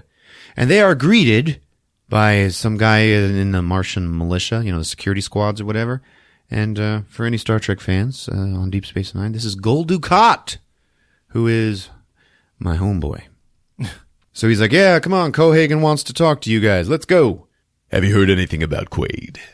Not since you lost him, dumbass. Watch your mouth. They passed the muumuu lady. And now the guy is talking to her. He's like, so how long do you plan to stay on Mars? 2 weeks. Helmet sees some graffiti up on the ceiling, and it just says, Quato lives. Look at that shit. What is that? Oh, yeah, so, the extremist, the terrorist, he's the leader, Martians love him. And then Helmet just goes, kill the bastard. Like, what's wrong with him? Kill the bastard. Yeah, we would. Nobody knows who he is. Back with Sweet Priscilla. Have you brought any fruits or vegetables with you to Mars? And then she goes, 2 weeks. And he's like, what? 2 weeks. 2 weeks. 2 weeks. Something is wrong. Yeah. Okay. She's like starts backing away. You see this panic look in her eyes. She even starts like grabbing her cheeks, like, and pulling them apart. Yeah. It's weird. She's like trying to fix her face. 2 weeks. 2 weeks. Richter he's about to leave and he's like, what the hell is that? He turns around and he sees that happen. And this lady's like shaking her head. She's freaking out. And he just goes, Quaid. Get him! Her! And then the squad scrambles and they're going after her. And she ends up like turning her ear like it's a big knob. And then her face like opens up in sections. Uh-huh. And inside is sweaty steak face. But when it opens up, he's got this look on his face like, yeah, this was me. Priscilla scared me as a kid too. Ain't nothing wrong with Priscilla. Sure, she was a fun lady. So then the head like closes back up again and we see, it was just a disguise, a high-tech mask, right? So he's holding this in his hands and he looks at some guard. He's like, catch. He throws it to him and then he runs. The guard looks down on it and Priscilla says one last thing. She's like, get ready for a surprise. Boom! She blows up. Yeah. That part's scary too. Boy, you had no business watching Total Recall. So Quaid runs. Richter shoots at him, ends up hitting the glass. That's like the dome to the outside. It's so stupid. Yeah, he is a stupid guy. And the vacuum starts sucking everybody. Sucking them all out. People are just like, dying. Really? Oh, yeah. Damn. So much collateral damage in this movie. Dude, so much. Simpler times. The good old days. The immigration worker, like, he fights his way over to the big red button and slams it. And then the big bulkheads start closing. And they're all like, get him, get Quaid. And we see Quaid. And remember, he took the mask off, but he's still wearing the muumuu. And he still has this big, giant set of jingling jugs. He's like, yeah, look at me. Beautiful fucking tits. You like that? And he escapes just in time, and everybody else is trapped. Richter's like, open it! I can't! They're all connected! So then later, Quaid is just on the train again. He spends a lot of time on trains. Yeah. He's not really a secret agent. Almost. More of a fugitive. Yes. They almost got me. Yeah, did you hear? Cohagen raised the price of air again. Earth doesn't give a damn about us. He looks out the window and he sees this big mountain. This is known as the Pyramid Mine. It's where they're mining all of the Rambonium. There's this old guy, this old biker. He's like, yeah, you hear? That's a pyramid mine, man. They heard they found a bunch of alien shit in there. Yeah, but that's just a rumor. Yeah, you think so? Well, no, I don't know. Richter goes to see Cohagen. You wanted to see me, sir. You know, Richter, you know why I'm such a happy guy? Because as long as the Rambonium is flowing, I can do what I want. I have the greatest job in the solar system. In fact, the only thing I ever worry about is that one day, if the rebels win, it all might end. And you're fucking making it happen! First you tried to kill Quaid, then you lost him. You had help from our side. I know. But I thought, who told you to think? I don't pay you to think. Now let's get down to business. Quado wants what's in Quaid's head. And he might get it, because they say he's psychic. But I got a plan. You think you can play along? Yes, sir. Good. Quaid gets off the train, passes a bunch of, people. There's taxi drivers trying to offer him a ride. And he goes into the Hilton. And he's like, yeah, I'd like a room, please. And he shows him the fake ID. Oh, welcome back, sir. Mr. Brubaker. Would you like the same suite? Yeah, sure. All right, well, it looks like you left something in our safe. Could you get it, please? Gives him this safe deposit box, and there's nothing in it. He has to, hold it up, and then this tiny little piece of paper flies down. He opens it up, and it's a big old sex flyer. It's like, sex at the last resort in Venusville. On the back, it says, for a good time, ask for Melina. And he borrows the guy's pen and then writes the name Melina, and it's the same. Yeah. Same handwriting. Ah. So he goes back outside and meets Benny the cab driver. He's like, come on, man, I'll give you a ride. Hey, man, I got 5 kids to feed. Come on now. And he has got the most horrible teeth. His teeth are his trench mouth. It's just disgusting. You know, gingivitis is the #1 cause of all tooth decay. They're about to get in the cab when boom, there's an explosion. There's a terrorist bombing. Mm-hmm. Like right then and there. Ugh. And what the hell was that? That's the rebels, man. Come on, let's get out of here before they arrest us. So, all these security forces, they're all scrambling and killing people. Just shooting them down. Yeah. Oh. What do the rebels want? Oh, the usual. More money, more freedom, more air. And he's speeding through all this death. So, where to? The last resort. Oh, you're getting off to an early start. He gets erections. Of an average quality. They pass by the mining operations, and we see they mine this turbinium with these giant drill tanks. They have to go through all these caves and stuff, and then finally they pull out into this red town, baby. And he's like, voila, Venusville. Here we go. Yeah, it's nothing but hookers everywhere you see, and a Jack in the Box. A sleaze bar and all, there's signs that just says sleaze bar. Yeah.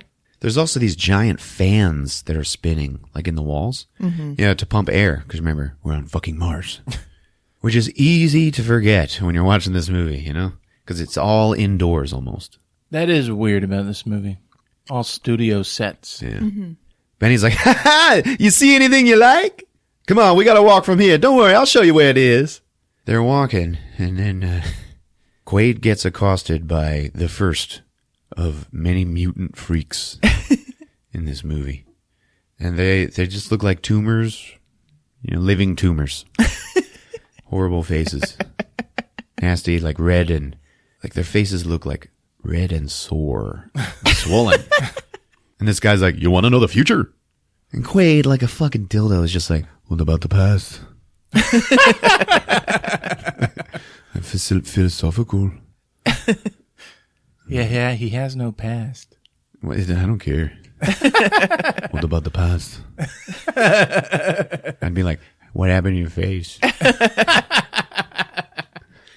Why are you freaks? You'd get murdered on Mars.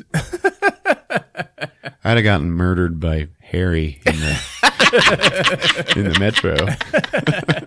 What did I do wrong? You blabbed, Ron. You blabbed about Mars. Like, sorry. He's passing by. There's like another freak lady with a big swollen eye. She's like, read your palm, your aura, probe the secrets of your ass. Then there's like a little girl, a little kid with a tumor face. Oh, yeah. And she like guesses his zodiac sign. And Arnold to Benny's like, tell me, are all freaks psychics? Yeah, afraid it comes with the territory. What happened to them? Cheap domes and no air to clean out the rays. So this is it, the last resort. Man, are you sure? Yeah, there's a better place down the road, The girls are cleaner, the liquor ain't watered down. Sure, and you get kickbacks. Hey, man, I got 5 kids to feed. Go on, take your time. I'll wait for you. So then Quaid goes in, and this place is awesome. The music is good, Dun, dun, dun, dun. Here we go. Girls dancing. Everybody's drinking. Everybody's having a good time. There's a dwarf hooker named Thumbelina. This is the only part that I watched, that I looked up and watched nowadays, and it looks so uncomfortable in there. How so?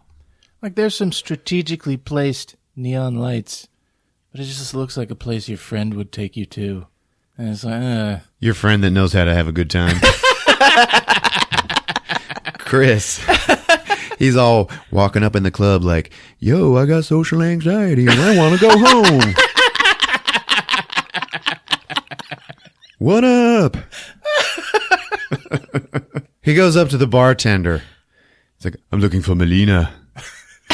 She's busy, but Mary here. She's free. And Mary turns around and she's like, well, not free, but available. And she opens her shirt. She has an open shirt. Like it doesn't even button or zip to showcase the goods because she has 3 boobs. Oh, yeah. Right. And they're pretty good handfuls. Okay. They're obviously made out of rubber, but as a kid, you're not going to forget that. And he goes, beautiful fucking tits. Quaid takes one look at this normal looking woman with 3 boobs. Now, she is a freak. She's a mutant. And, as one of our listeners pointed out, she really lucked out. She grew her tumor in the right place. With a nipple. He takes one look at these 3 boobs and he just goes, thanks. I'll wait for Melina. And she's like, earth slime. Arnold pulls out a big wad of red money and bartender's like, all right, Melina, over here. And then across the bar, we see brunette, sleazy, and demure Melina. I love you. She sees Quaid. And she's like, She walks up to him and just grabs his crotch. And he goes, oh! Yeah. Yeah, and she goes, hello, Hauser. Still bulging, I see. What you been feeding this thing? And as a kid, you're like, oh no, I think this is above my pay grade. And then he goes, blondes. And you're like, yep, it's above my pay grade. I think it's still hungry. And she leads him out up to some room. On the way, we meet freak Uncle Hank from Breaking Bad. Oh, yeah. And he has got a vagina on his face. Oh, it's like such a fucking unique vagina. Yeah. The makeup. Yeah. His face has been elongated and then folded back into place. Yeah. And he's like, you got a lot of nerve showing your face around here, Hauser. He's like, look who's talking. At the table where Uncle Hank was, we also see the gay gym teacher from Freddy's Revenge. Oh, yeah. That's right, Marshall Bell. Marshall Bell, once described as the nicest guy you'll ever meet, smells like hot dogs. He intervenes and he's like, hey, Uncle Hank, come on, give the guy a break. Yeah, relax. You'll live longer. And then everybody has sex. Everybody except Quaid and Melina. You know, they're up in the room, and she just slaps him. You son of a bitch, I thought you were dead. And then she kisses him. Thank God you're alive. And he's like, Melina. Money. I don't remember you. I don't remember you. She's like, what the fuck are you talking about? I don't remember us or me. What are you talking about? How'd you get here? Hauser left me a note. You're Hauser. Not anymore. Now I'm Quaid.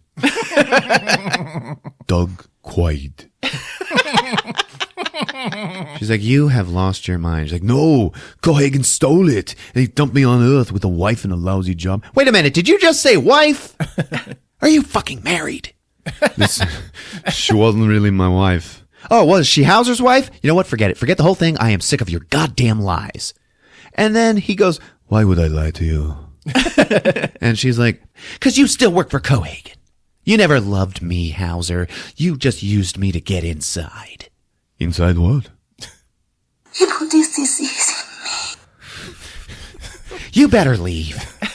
But Hauser says I can nail Cohagen for good. Get the fuck out!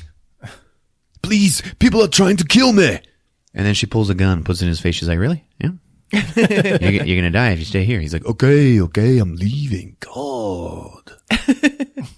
And then it just cuts to 3 boobs.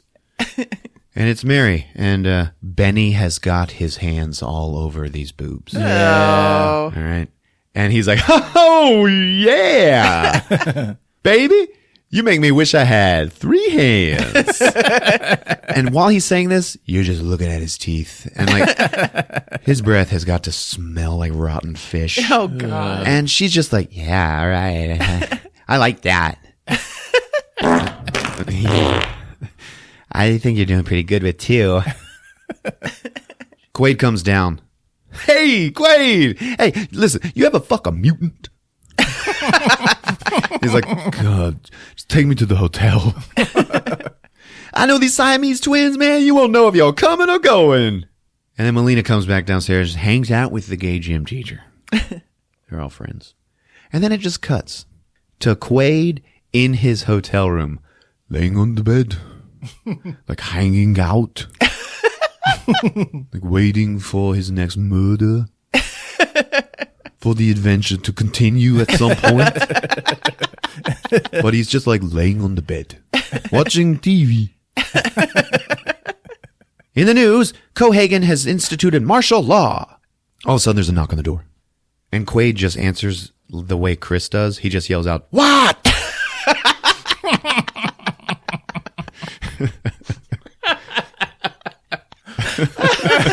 That's how he answers his front door. He doesn't open it. He doesn't even get off the couch. Doesn't even move. He just yells out, what? And the guy goes, I'd like to speak to Mr. Hauser, please. He lets him in. I'm unarmed, and I have something to tell you. Who are you? I am a doctor from Recall. Oh, really? I'm afraid you're not even standing here right now. Oh, that's good. That's good.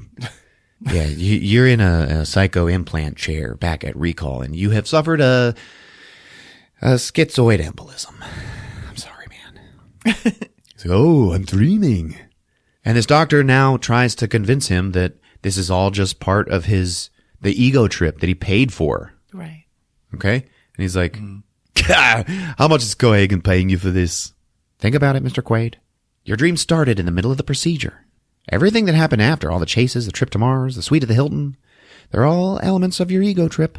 Bullshit. It's coincidence. What about the girl? Brunette, athletic, sleazy, and demure? Just as you specified. No, she's real. I dreamt of her way before Recall.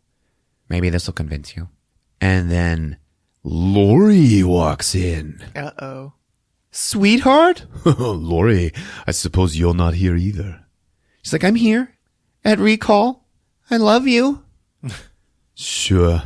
That's why you tried to kill me. No way. Bullshit! The doctor's like, what's bullshit, Mr. Quaid? That you're having a paranoid episode? Or that you're really an invincible secret agent from Mars, the victim of an interplanetary conspiracy made to think he's a lowly construction worker? Is that, which one of those is more, possible? Stop punishing yourself. You're a fine, upstanding man with a beautiful wife that loves you, but you've got to want to return to reality. Okay. So what if I do? What happens then? And he's like, take the red pill. Take the red pill. He's got a fucking red pill. Yes. It's a symbol of your desire to return. You swallow it, and inside the dream, you'll simply fall asleep. And then Quaid's just like, that's cool. So if this is just a dream, this won't matter. And he puts the gun to his head. Mm-hmm. Oh, it won't make the slightest difference to me, Doug. But the consequences to you would be devastating. In your mind, I'll be dead. And with no one to guide you out, you'll be stuck in permanent psychosis. The walls of reality will come crashing down. 1 minute, you're the savior of the rebel cause. And the next thing you know, you'll be Cohagen's bosom buddy.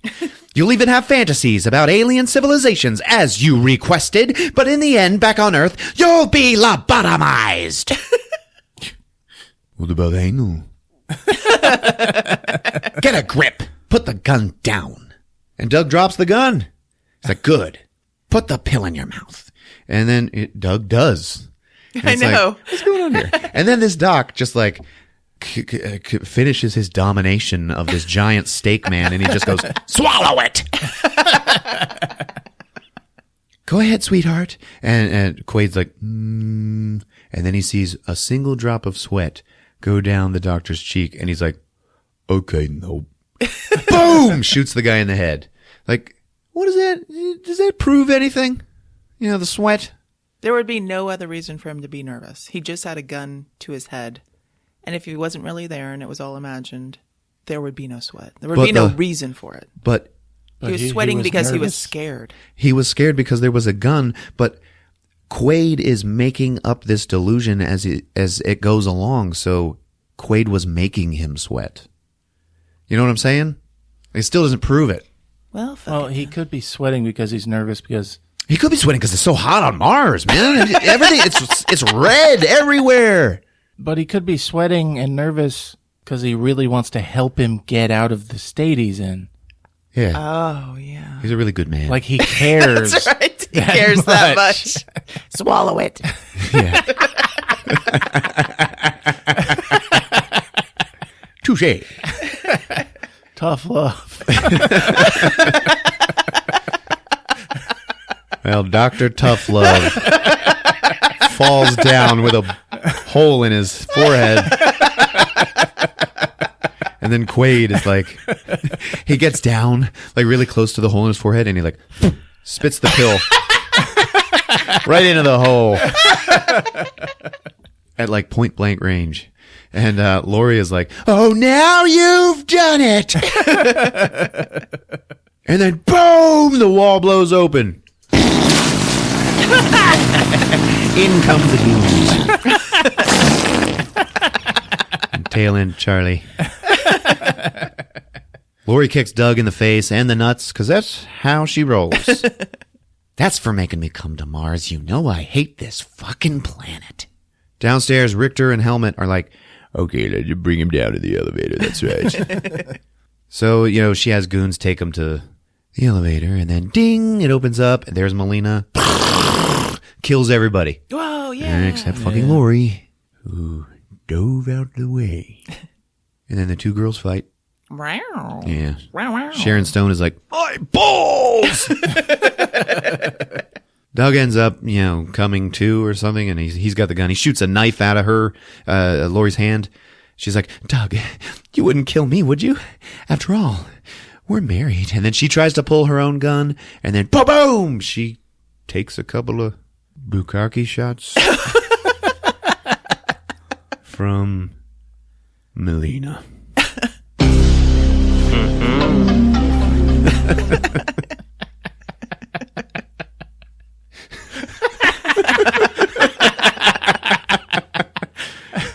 She gets shot in the head twice. And he's like, consider that a divorce. Consider that a divorce. Consider that a divorce. Consider that a divorce. Consider that a divorce. Consider that a divorce. Consider that a divorce. Melina's like, that was your wife? And Quaid just looks at her and like he's all sheepish looking and he just nods like, mm-hmm. What a bitch. Richter and Helm disappointed again. They're not bringing him down, so they got to go up. Melina, you came back. I thought you didn't like me. Yeah, well, if Cohagen wants you dead, you might be okay. Besides, Quado wants to see you. They run off. Richter finds dead Lori, and he's like, oh, God. I know. Oh, God. He, like, picks her up and, like, holds her. I really feel her for blood him. is, like, bloop, bloop, bloop, bloop, out of her forehead, like, onto him, and he doesn't care. He's, like, rubbing it in. He's a psycho. A psycho in love. That's right. So Helmet's hunting them alone, and he actually gets the drop on them. He's like, he's got him. He's pointing his gun at him, and there they are. And then he can't take the shot because he's in front of the dome glass. So they just run away. Richter shows up, and Helmet has to stop him. He's like, no! What are you trying to do, kill us? The dome will crack! Richter's like, he wants Quaid. Quado and Melina end up finding Benny in the taxi. Melina, get in! Come on, Benny, go!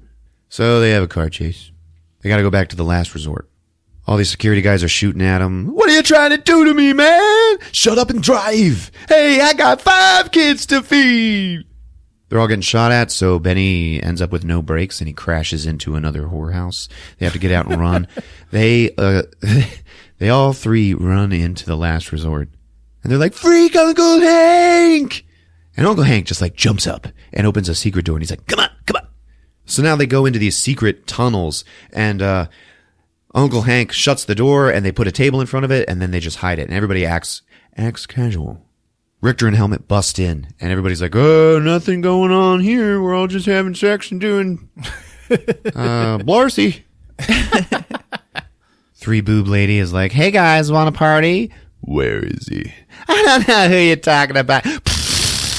He just shoots her down. What a waste. Yeah, in her prime. Everybody freaks out. Thumbelina's freaking out, and Richter points his gun at her. Maybe you know.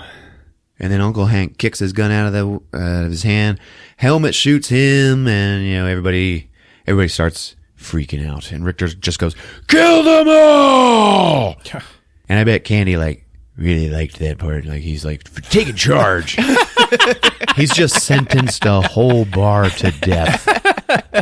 I want him to abuse me. Shut up.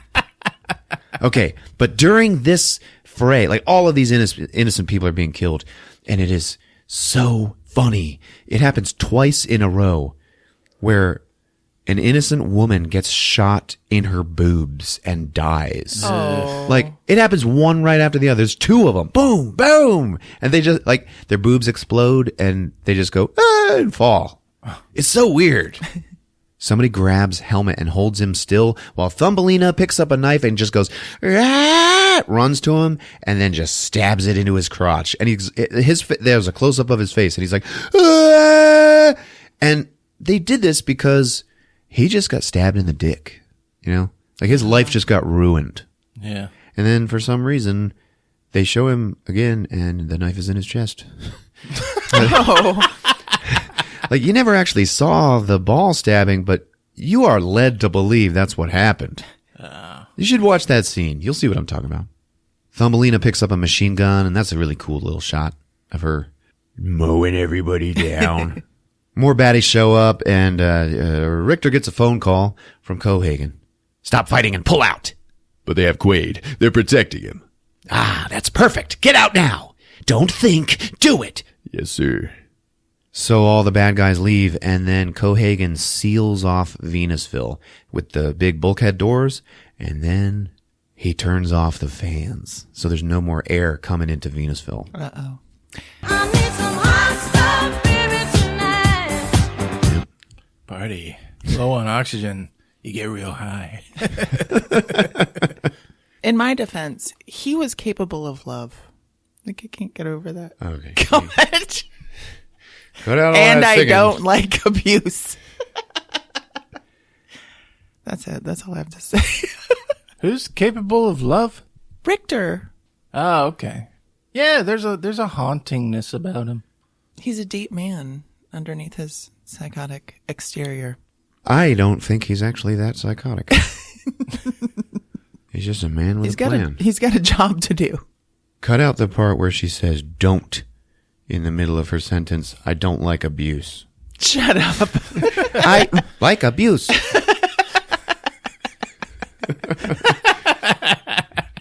In my defense, I like abuse. I'm done. I'm leaving the show. I like abuse.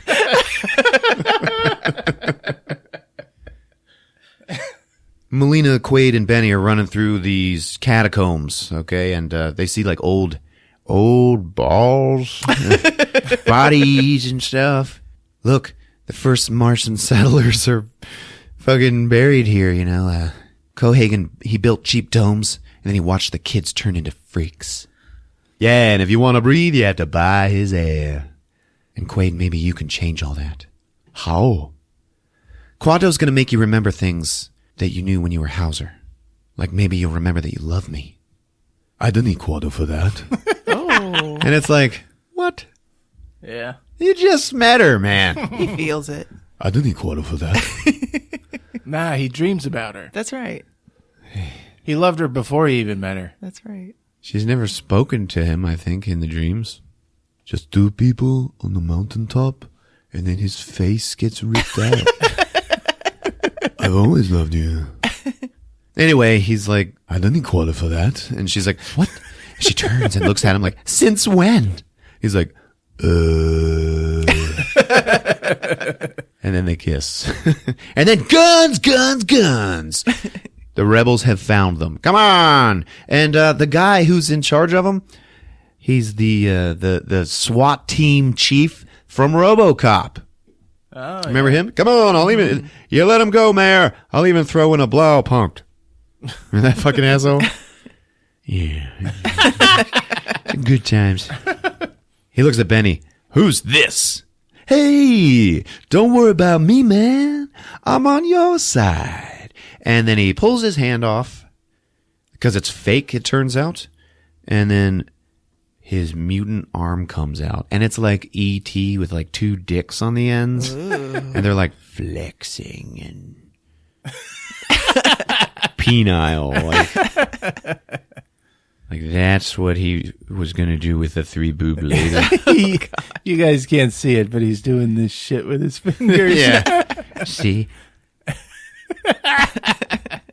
Anyway, he shows this off, and Quaid is like, ew! Benny! Like, okay, let's go. So they go, they meet the rebels. In charge there is the gay gym teacher. He was also the SWAT team guy in Airheads. The gay gym teacher was. Yeah. whose wife cheated on him with a pool cleaner. Oh, man. Airheads. Yeah, we got to do that. Oh, and you know what? Getting those music samples obviously made me think about The Full Monty. Yeah. That would be a good episode. All right. A lot of good foreign voices. Like all those guys have such unique accents. Oh, yes. All right. Gay gym teacher's like, yeah, hey, Quaid. You must know something pretty damn important. Cohagen, he wants you. Are you going to turn me in? I don't know. That's up to Quado. Come with me. So he takes him into the private rape room, and they lock the door. And then he makes Quaid run some laps around the gym before he ties him up in the showers. Hey-yo! Yeah. It's time. So, Quaid, have you heard the rumors about the Pyramid Mine? You know, the alien shit? Yeah. Where's Quado? He's on his way. So yeah, Cohagen, his big secret's buried in your brain. And Quado, he's gonna dig it out. You're Quado, right? Wrong. Quado's a mutant. So don't get upset when you see him. And then a lot of gyrating and heavy breathing later. He opens his shirt and turns around. And he's like...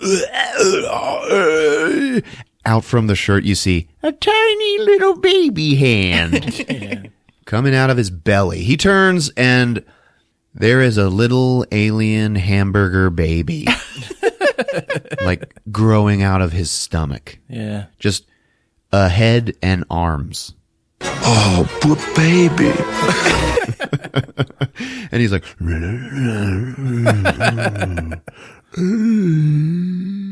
holy shit. And then this tiny little, nasty little hamburger baby thing just goes, what do you want, Mr. Quaid? The same as you, to remember. But why? To be myself again. You are what you do. It's like, what? And then gay gym teacher starts walking around. But if you look at his face, he's like sleeping.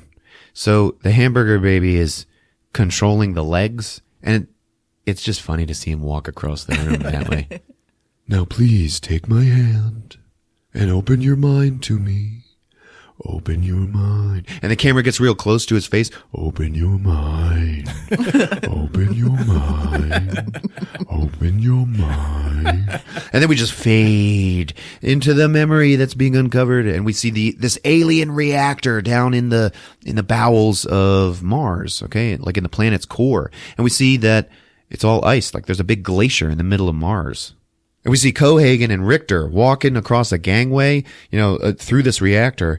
Come on, let's turn this thing on and see what it does. Don't be stupid. A chain reaction would spread to all of the rambonium on the planet, and there'd be meltdown on a planetary scale. Don't you think whoever built this thing thought of that? Who knows what the hell they thought? They weren't human. Maybe it's a trap. Maybe they want a meltdown. What does it matter? This thing's, what, 1 million? 500,000? 500,000 years old. In this vision, we also see there's this weird control panel with a handprint on it that only has 4 fingers. Back to Quaid and Quado. The whole cave starts rumbling. And Quaid has to try to wake up the gay gym teacher. Come on, come on! And the walls are crashing, and all those drill tanks, they're coming in. The security guys, the Martian militia, have found the rebels. Oh, no.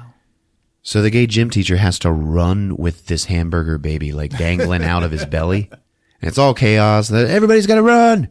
Melina, Benny, come on. Gay gym teacher's like, come on, let's put on these spacesuits. We're going outside. They go into an airlock. Benny, hurry. And then it turns out Benny has a gun. And he's just standing there pointing it at him. And then he shoots the gay gym teacher down. Oh, he's God. dead. Congratulations, Quaid. You led us right to him. How can you do this, Benny? You're a mutant. Hey, I got 4 kids to feed. So it happened to number 5. Ah, shit, man. You got me. I ain't even married. Now put your fucking hands up. And he opens the door for Richter. And right then, little hamburger baby Quado is like, Quaid. he gets down to hear his last words. Start the reactor.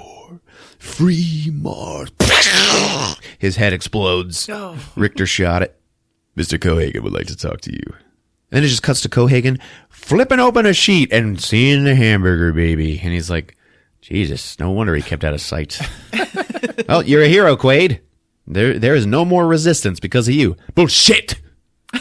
Melina looks at Quaid. You bastard. It's not his fault. We needed a way into the resistance, so me and Hauser sat down and invented you. The perfect mole. You know you're lying. Hauser turned against you. He volunteered to become Doug Quaid. It was the only way to fool the psychics. But Richter tried to kill me since recall. He didn't know the plan. You set him off just by going to recall. So why am I still alive? We gave you lots of help. Benny here, the guy with the suitcase, the mask, the money. Sorry, too perfect. My ass. So many fucking things went wrong. Frankly, I'm amazed it worked. I got to hand it to you, Cohagen. It's the best mindfuck yet. And then Cohagen walks over to a video screen and he goes, well, don't take my word for it. And then there's Hauser on the screen. Evil Arnold Schwarzenegger. Yes. And he's like, Hey, good job, buddy. I knew you wouldn't let me down. But, that's my body you got there. And I want it back. so, Adios, amigo. and then into the frame of the video walks Cohagen, and Hauser's got his arm around him, like maybe lovers, maybe, maybe friends, maybe more. And Hauser's like, Maybe we'll meet again in our dreams. and then the camera pans back, and just before they stop showing the video, you just hear Hauser go, You never know. So then they force him into another implant chair on Mars, and they're going to make him Hauser again. Oh, God. Okay. Mm-hmm. And he's all steak faced and struggling. Okay. And they put Melina in another chair. Like they're gonna do something to her too. Relax, Quaid. You'll like being Hauser. The guy is a fucking asshole. Not true. He's one of my best friends. Besides, he's got a big house, a Mercedes, and you like Melina, right? Well, you get to fuck her every night. And he gets all like breathy when he says that. We're going to fix her too. She's going to be respectful, quiet, appreciative, just the way a woman should be. And then she spits in his face and then makes him a sandwich and irons his shirt. Cohagen gets a phone call and they're like, hey man, Venusville is running out of oxygen. They're not going to last an hour, sir. What do you want me to do? Don't do anything. But they're going to die. Fuck them. It'll be a good lesson to the others. And then Quaid's like, come on, man. What are you doing? Give these people air. Listen, in a minute, you're not going to care about those people. Go ahead, Doc. And then Richter walks up to the doctor. He's like, Excuse me, Doc. Is he going to remember any of this? Nope, not a bit. And then poof, he punches Quaid in the face. Oh. And Quaid's just like, I like that. I like that. Yeah. We're going to talk later. by the way, Quaid, I'm having a party later. Why don't you come by? Remind him, Doc? Yeah, sure thing. And Richter's like, See you at the party. and then boom, they turn the machine on and nothing but pain. And that face he makes. He ends up breaking out and killing all of these lab techs. Now, if you watch this scene carefully, these lab techs, they're just like old guys. But they all just start attacking Arnold as he's escaping. And one of them comes at him with a fucking fire axe. Yeah. It's pretty intense. I am going to take this motherfucker down. And then Mr. Cohagen, he will see that I'm worth it. I've kept my head down until now. It is about to change. Are you ready to be rich? And then blah, he dies. He saves Melina and they escape. Melina is also maybe a little changed. He's like, Melina, are you still you? and she's like, I don't know. What do you think, dear? And she's either being sarcastic or she did get changed a little bit. Like maybe just a little. Yeah. Cutting to Cohagen and Richter. Richter's like, You have to make a decision, sir. go ahead and kill him. It's about fucking time. So Richter goes off to hunt down Quaid. In Venusville, Uncle Hank is just about to die. He's like, and it's like his tumors are like pulsing and drooping. Where are we going? To the reactor. No. We have to get these people air. The reactor makes air. That's Cohagen's secret. Let's go. Well, where'd the reactor come from?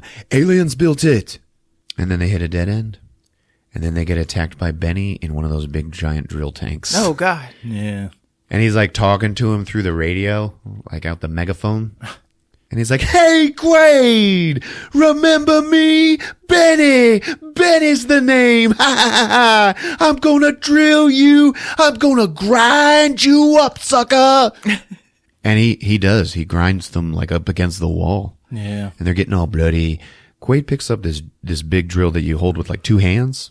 And he starts drilling into the tank, trying to like sabotage it. I'm coming!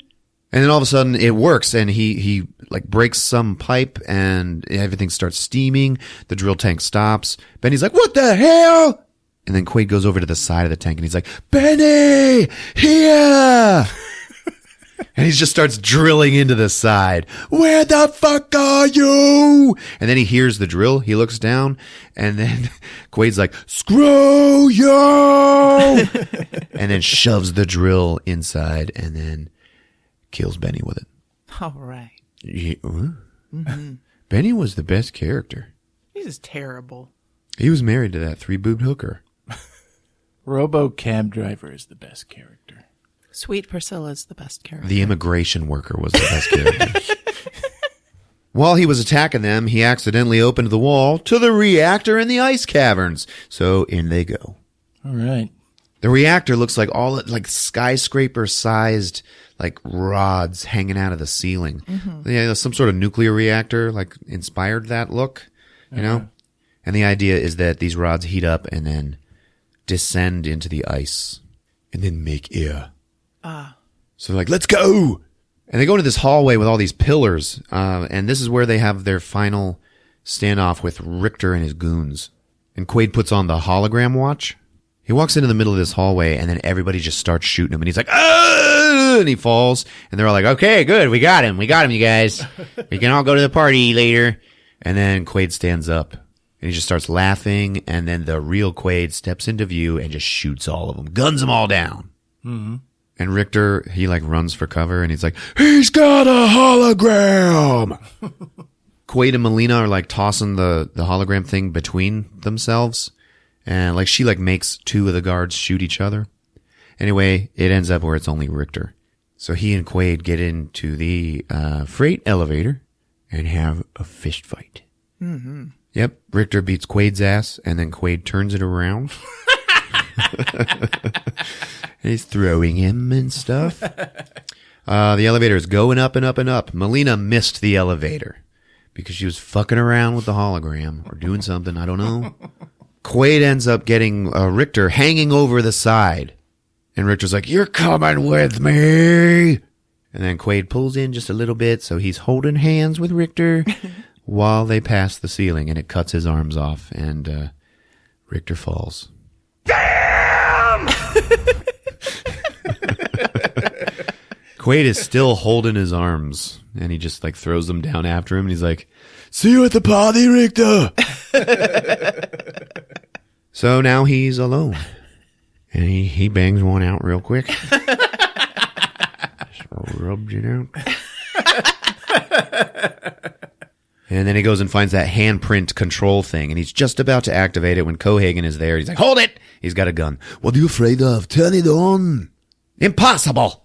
The reaction would spread to all the Rambonium, you dumbass! I explained this earlier in your vision. It'll be a global meltdown. That's why the aliens never turned it on. You expect me to believe you? Who gives a shit what you believe? In 30 seconds, you'll be dead, and I'll blow this place up, and I'll be home in time for cornflakes. And he's got a remote control, and there's a bomb on the bus. Oh. It's in the corner of the room, and he's like, yeah, this would have been great. This would have been great, but no, you had to be Quaid. And then Quaid's like, I am Quaid. You're a stupid dream. Well, all dreams must come to an end. And then, boom, he gets shot by Melina. Oh. And you're like, all right, let's wrap this up. But he just lays down on the ground. He's bleeding. And he goes for the remote control. He actually gets it and hits the button. Oh. Like, Cohagen kind of won. But in time, Quaid picked up the bomb and like threw it down some pipe. So it did explode. But all it does is break the seal of the mine. And then the vacuum starts trying to suck them out onto Mars. Mm-hmm. So they're all three getting sucked. And they're climbing on cables, trying not to die. And, Melina, hold on. And Quaid starts like reaching for the handprint control. And he has to like do the live long and prosper, thing. Yeah. So he can activate it. And Cohagen, who has been shot like 2 or 3 times by Melina, actually yells out, "No, don't do it. We'll all die." And it's like, you're going to die anyway, man. And then Quaid reaches over and grabs Cohagen's hand and just pulls him off of the rope he was hanging on and just lets him go. Like, He flies out onto the surface of Mars. He falls down and he starts suffocating. His eyes start bugging out. That really cool, animatronic they had going on. Mm-hmm. And then Quaid pushes down on the handprint and starts the reactor. Boom, bang. All these giant rods, they heat up and they go down into the ice. And then Quaid gets sucked out. Oh, God. To his death. Cohagen ends up dying, and it's really fucking ugly when he does. Melina, she's like, Quaid, no! And she'd rather not live in a world without Quaid, so she just let go. And she gets sucked out too. So now they're laying together and dying together. And her eyes like start bleeding. Yeah. So the ice melts, it turns into vapor, and there's geysers shooting out of the mountain. All this chaos is happening. Quaid and Melina not looking too good. They're pretty gross now. All the domes that everybody are in start crashing, and it's like earthquakes. Okay, and then all of a sudden the pyramid mountain just explodes. And then all of this big cloud of the gas, the air cloud, it starts spreading, and it hits the domes, it hits people. Everybody's screaming and running, getting sucked. And then finally, there's enough of it there that it starts making atmosphere. And like thunderstorms are happening on the surface of Mars. Oh. And then all of a sudden, everything stops. And it's all quiet. And then all of the freaks, including Uncle Hank, who's now okay, mm-hmm. and all the normies, they all stand up like, what's going on? We also see that Quaid and Melina have gotten better. Like a full reversal of the decompression or whatever, I don't know. And they all stand up and look, and there is a blue sky on Mars. Wow. And it's like, Earth 2! Quaid and Melina finally walk up that Mars mountain together holding hands. And they just survey everything that they've just done. They've saved the planet. Wow. People are smiling. Freak Uncle Hank, the little tumor girl, they're all like, it's going to be okay. Melina looks at Quaid. She's like, I can't believe it. It's like a dream. And then Quaid just looks at her. What's wrong? I just had a terrible thought. What if this is a dream? Well, then kiss me quick before you wake up. And then he puts both of his big hands on her face. And kisses her. And then it fades to white. So he saved the day. Terraformed Mars. And then later seized power and declared himself God Emperor of Mars. Instituted a black market labor and sex trade. He was worse than Cohagen ever was. Okay. Freak Uncle Hank actually had to reform the resistance and take him down. But that's another story. And then the credits roll, baby. All right. I love you. There you have it. Total Recall on Movies with Ron. Good job, Ron. Thank you. A classic. So, the perfect film. What if you woke up and had to go back to your life after that? Oh, man. Yeah. Suicide. I know. There's been an epidemic of mass depression after the ego trip at Total Recall. People sitting in their homes eating Cheetos, unable to move. Yeah. Drinking themselves to death. It's just memories, though. Still, you could not get over that. Yeah. You I could not was move a past secret that. agent once. I saved the planet. Yeah. But like The love of my life is gone. Yeah, he goes back to Sharon Stone. Yeah. Still. Yeah. No, I mean, not still. It's like, but you died. I have memories of killing you. I killed you is great. Consider that a voice. When I was a kid, it never even dawned on me that you had to choose whether he's dreaming or not. Yeah. It was Arnold. I didn't really get the whole mind machine thing.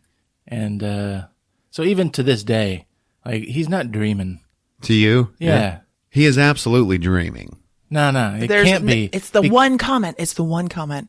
It's the blue sky on Yes. Mars. That's what does it for me. It's the tech at the beginning of the movie that calls it. Yeah. Oh, Blue Sky on Mars. That's a new one. Yep. Nah. It's Arnold. I like it. I like to know. It's Arnold.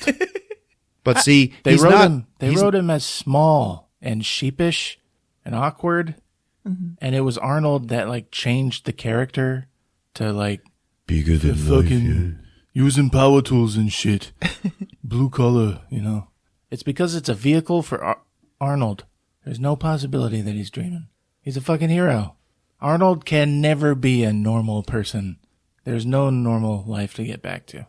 But hey, let us know. Sound off on Twitter or the Facebook page. If you're using Apple Podcasts or iTunes, leave us a rating and review. We'd really appreciate it. We're on all your other favorite podcast apps and movieswithron.com. Check us out. It's been fun. Yep, we love you. See you guys. Movies with Ron.